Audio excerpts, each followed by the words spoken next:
Hello, it's a little while since I've done a recording, and I'm sorry about that. It's been a busy time, but I thought we would talk a little bit about habits again today.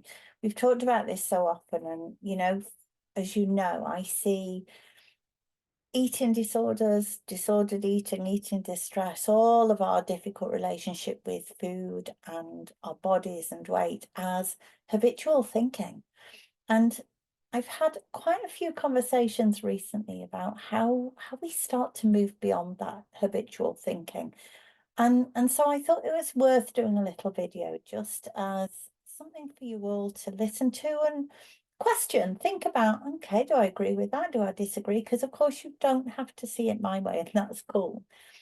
But I think that what's important to see is that our minds are very habitual places. Our thinking style, we form patterns and we form habits fairly quickly. If some behaviors and some thoughts serve us momentarily, then our minds grab those and say, okay, this is the solution, let's run with this. And because it might be a solution in the short term for a little while, our minds think, right, we've got it sorted. And every time we have a difficult situation or we have difficult emotions, our minds will roll out that habit and say, I've got the solution for you. But as we all know, often that solution is short-lived and the solution becomes part of the problem. And then how do we deal with that? And I think that something that I've been sharing with people quite a lot recently is we have to decide who's going to be the teacher.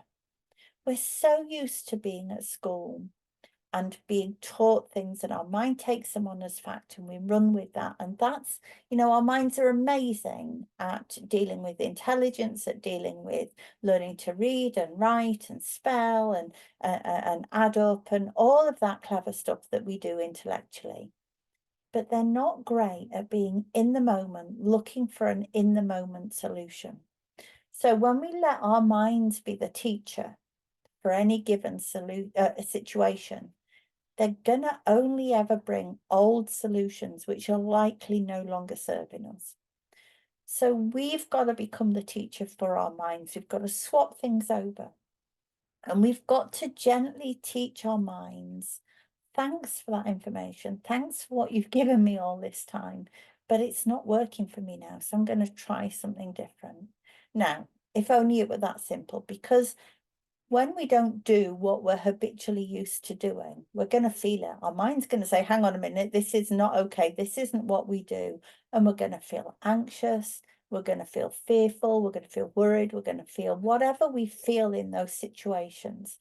And often we think that because our minds are the best teachers, those feelings are something that we need to avoid. And that's when we fall into that trap of going back to old habits, old behaviors. And we will do, of course we will. We're human, we're not perfect. But when we let our minds be the teachers, they're only going to teach us the same thing as we've always had. So it's up to us to start to teach our minds, thanks, but no thanks.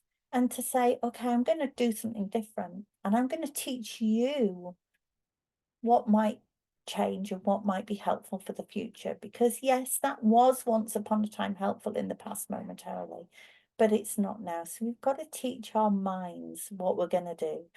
And that might be eating more, eating differently, eating less, however it might be. It might be different behaviors around alcohol or drugs or whatever it might be.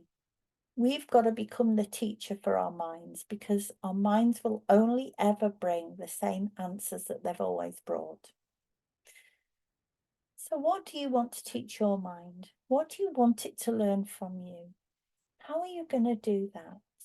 And I would always suggest doing it with kindness and compassion, by thanking your mind for what it's given you in the past, but gently letting it know, actually, this isn't what I need anymore. This isn't what's going to serve me.